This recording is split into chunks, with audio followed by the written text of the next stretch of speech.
గర్భభద్రుడనిలో ఒక రమణుడగుట చేసి రాముడనియు సతికి పుట్టె గర్భ సంకర్షణంబున సంకర్షణుండనిటి ఘనుడు సుతుడు అన్నారు పోతన గారు. బలము మిగుల కలుగ బలభద్రుడని, అపారమైన బలమున్నవాడు కాబట్టి బలభద్రుడని పిలిచారు. లోక రమణుడగుట చేసి రాముడని, సర్వలోకములను సంతోషింపజేశాడు కాబట్టి రాముడు అని పిలిచారు.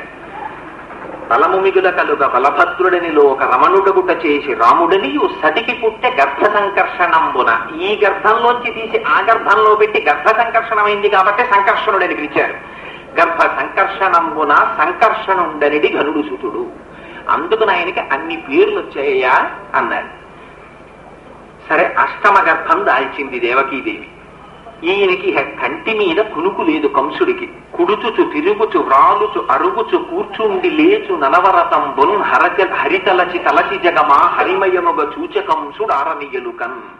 మనకి ఇలా